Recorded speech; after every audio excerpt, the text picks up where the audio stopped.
Welcome to another episode of Wings of the Raven. I'm your host, J.R. Bloodsteel.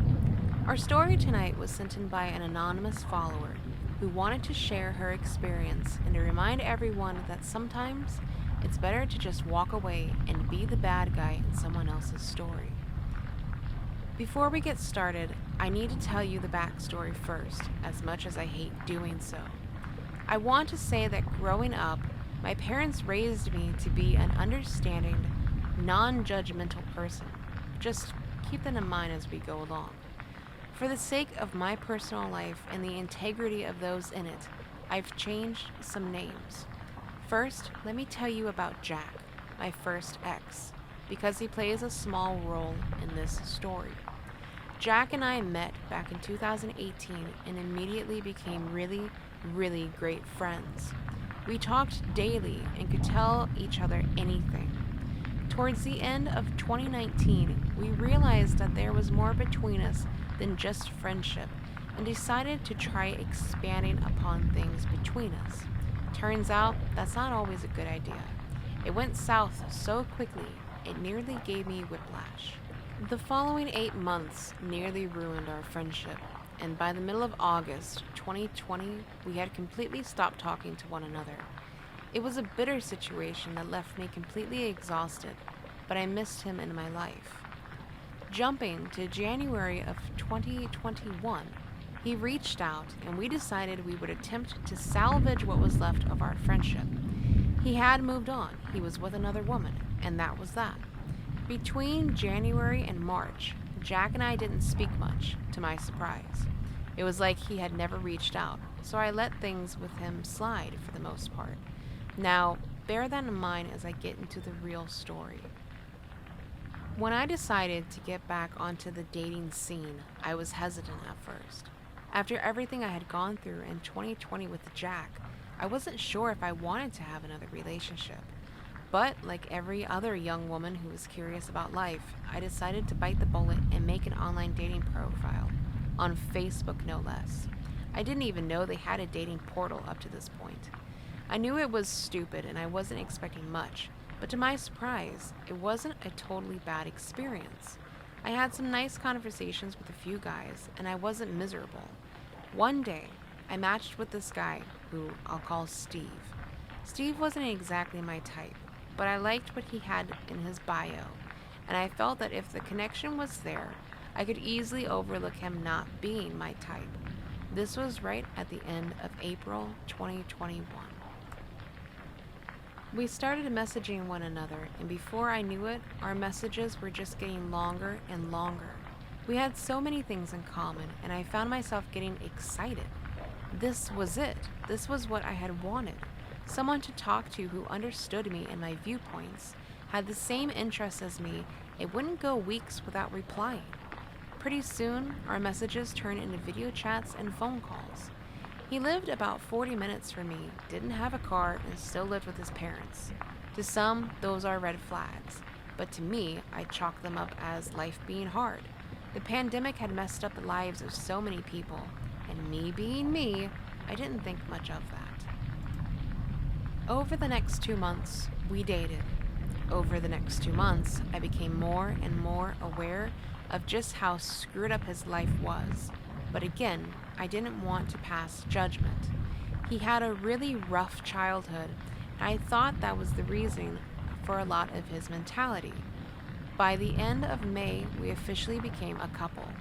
It was weird for me to be involved with someone again after my experience with Jack, but for a while, it felt alright. The first time we met was on May 29th. I was living in an apartment with a roommate at the time, and she was visiting with her family that particular day. I had to pick up Steve from my local mall where his mom had dropped him off previously, but it was close, so I didn't mind. I brought him back to my apartment, and we talked, and we gamed, and we enjoyed ourselves. I felt completely comfortable around him, and again, I felt excited. That excitement slowly turned into dread over the next 3 months. I knew Steve had some issues. His dad had every mental illness you could have. He was basically a walking, talking textbook, and some of them could absolutely be hereditary. I'm not going to speak much about his family because I never personally had any issues with them, and I barely saw them in the time Steve and I were together. But his father was a registered SO. I found this out soon after we started dating, and while it shocked me, you can't judge someone's kids because their parent was a sick-minded, disgusting person. Again, Steve's childhood was a rough one, and the more I learned about it, the more I ignored his small abnormalities and figured they were just old trauma responses.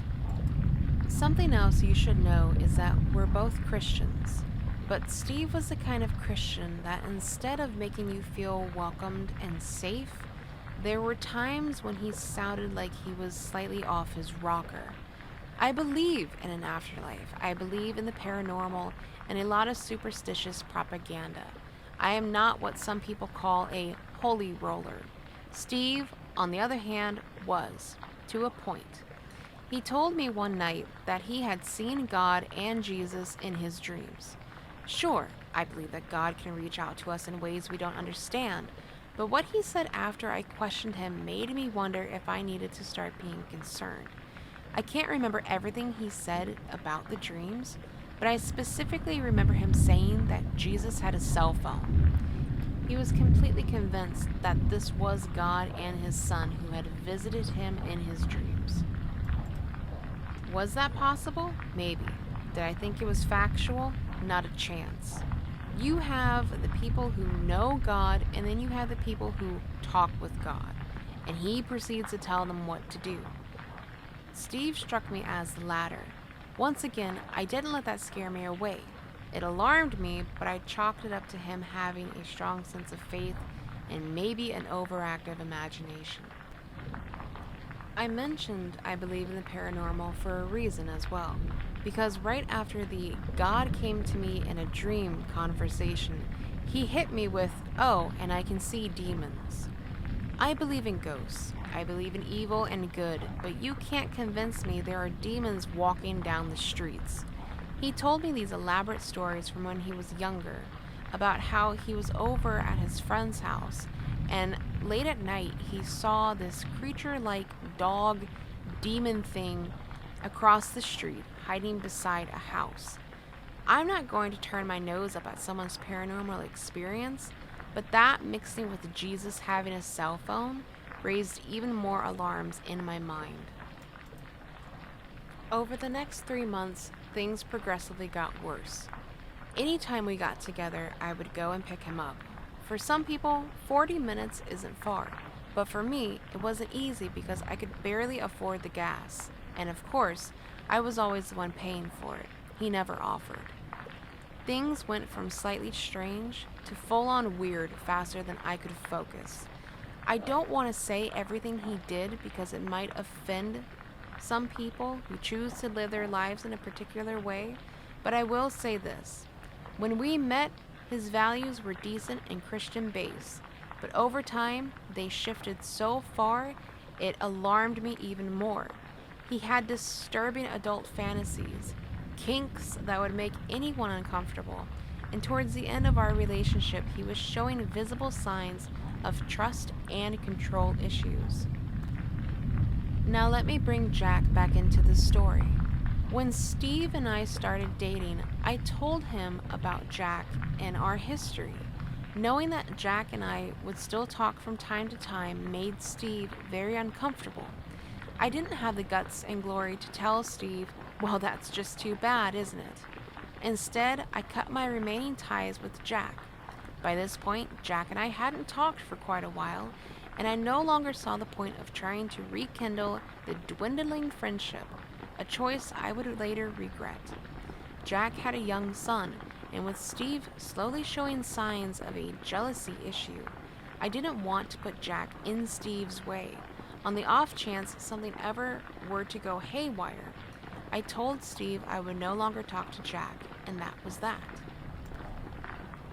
Fast forwarding to the beginning of August, I knew I was unhappy. I knew my relationship with Steve was going downhill at a burning pace, and I missed talking with Jack, even if we didn't talk much. By this point, I didn't have much to lose, so I reached out to Jack, who surprisingly called me later that same day. I explained to him why I had vanished. I told him what was going on in my relationship, and we just talked for about an hour. It was a good conversation, and I felt better after having it. The part I was now dreading, though, was having to tell Steve. He was going to find out at some point, seeing as Steve was now trying to force himself into every aspect of my life.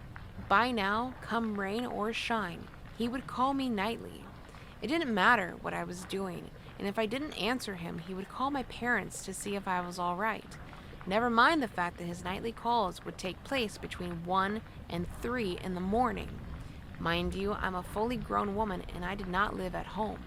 The only reason why he had my family's phone number was because we all agreed, myself, Steve, and my parents, that we would have a weekend barbecue so they could all meet.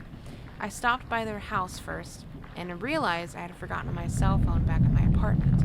I called him on my family's phone to let him know that I was about to get on the road to go pick him up. I didn't even know he still had the number saved. It was quickly getting to the point where I didn't want to talk to Steve on the phone, so I would substitute texting him as much as I could. When I told Steve how I reached out to Jack, I did it through a long, thorough text message. I was polite about everything, and I made sure to explain myself fully. He didn't reply, but later that night, he called me as usual. I was sitting in my living room with my roommate, and we were trying to unwind from the day. Her name was Erin, and Erin didn't like Steve at all. She had only met him once, in passing, but she had listened to me talk to him and talk about him. Erin and I have lived together for 2 years by that point, so we knew one another rather well. She later stated that she saw a change in my personality while I was with him. I wasn't nearly as headstrong.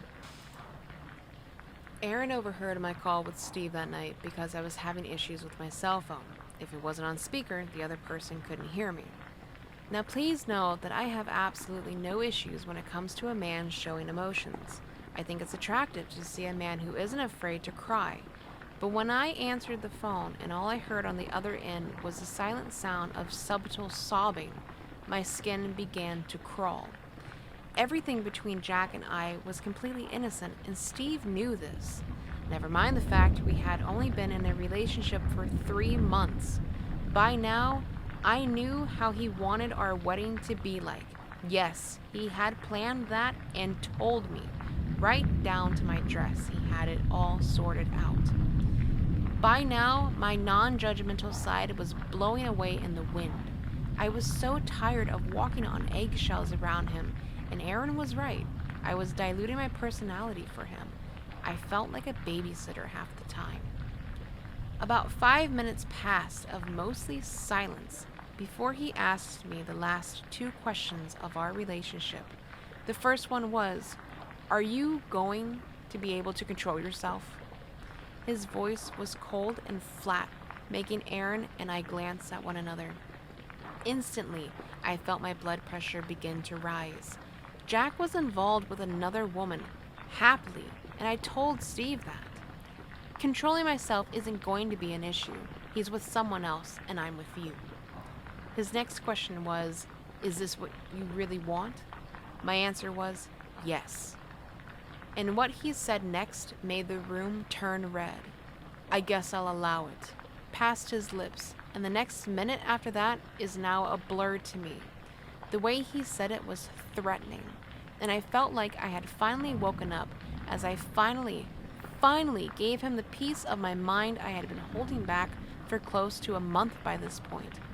I hung up with him afterwards, no longer caring or wanting to hear him attempt to backpedal out of his terrible comment. The very next day, I broke up with him via text. I know that's the worst way to do it, but I had my reasons. One of them being, I had a very strong sensation he was becoming completely unhinged, and I didn't want to put myself into a situation I couldn't easily get out of. I explained my reasons and did my absolute best to leave no questions asked. I didn't want to rip his heart out because it was clear he didn't realize he had problems. I wanted to let him down as easy as I could, but he wasn't having it. He didn't understand why I wanted to end things, why I wanted to leave him. He told me that the devil was trying to break apart that of which God was trying to bring together. He told me there was a darkness looming around me and that he would be praying and fasting for us. He told me that he would never love another woman and that I was the last one for him, that he would never try again with another relationship. If that was true, I was doing all women of the world a favor. I woke up the next morning to over 20 messages in my Facebook Messenger. He had been sending me links all morning to various religious videos, songs, and different playlists that had videos on how to control your emotions and anxiety. Again, I tried to talk him down, to explain things to him and make him understand so that he would hopefully leave me alone. But this went on for nearly 3 days. I ended up having to block him on every single social media platform and his phone number. Over the next few days, my paranoia was going through the roof. I was terrified that he was going to show up at my front door, even if he didn't have a car. By this point, I had no clue what he was capable of, and the fear that I was feeling was nearly keeping me up every night.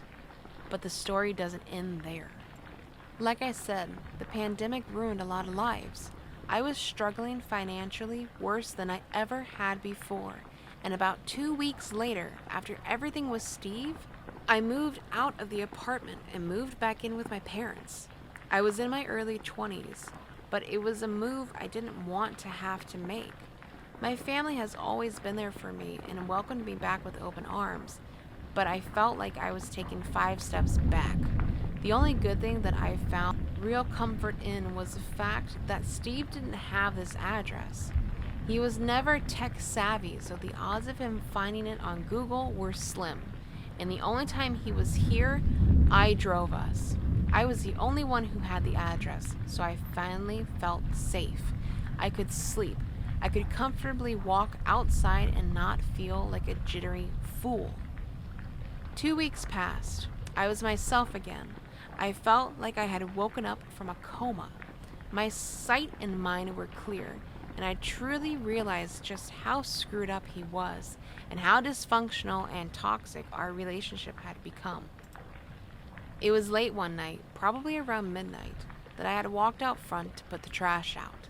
I had forgotten to do it earlier, so I needed to get it done before I went to bed. I rolled the can down to the curb, and just as I was turning to come back up to the house, I saw someone walking down the street. We live in a suburban neighborhood, but there's a shopping center right down at the end of the street and a gas station not too far. Seeing the occasional person at that hour wasn't very common, but it also wasn't that rare. I could tell they had a phone in their hand, but it was too dark outside to make out anything else beside the outline. My anxiety skyrocketed when I saw the outline of the man. He had the same exact build as Steve.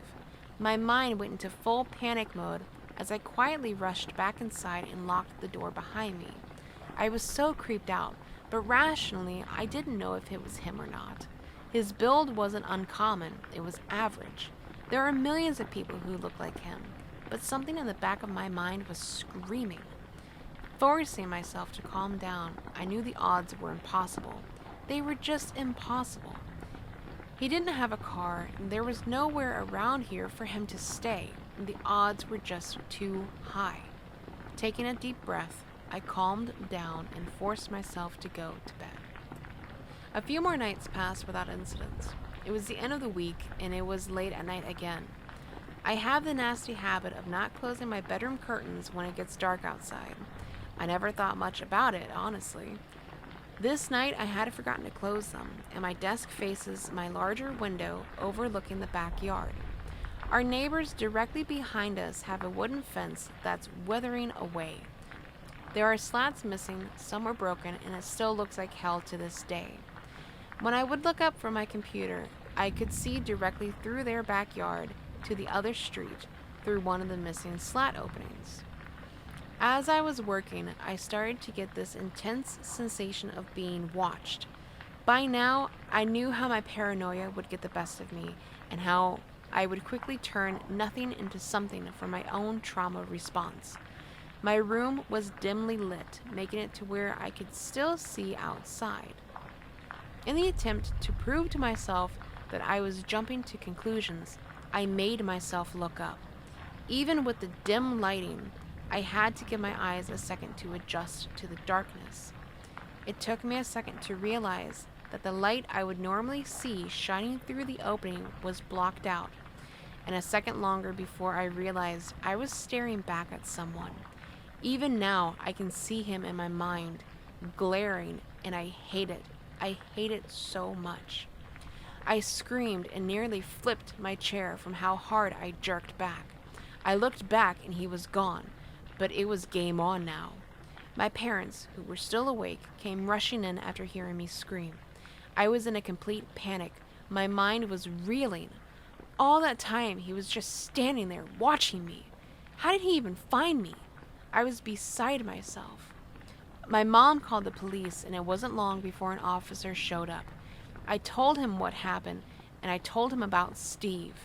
As we continued to talk, another officer was sent out to look for him. An hour or so passed before I was told that they had found him. The relief I felt was unlike anything else I had ever felt before. I was able to get a restraining order, which didn't give me much comfort, but it was something. Seeing as he hadn't done anything to me personally besides watch me, he couldn't be charged, and our neighbor wasn't bothered about taking steps to charge him with trespassing. I wish he had. I later learned that Steve had moved into his grandmother's apartment a few days after I blocked him. His grandmother lived only 10 minutes from here, and Steve would walk to my family home because he knew the area, which was something he never told me.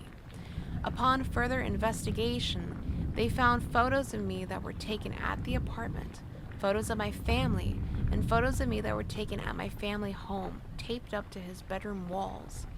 There were several photos of me that had been taken through the gap in the fence, so that wasn't the first time he had done that. It was just the first time I caught him.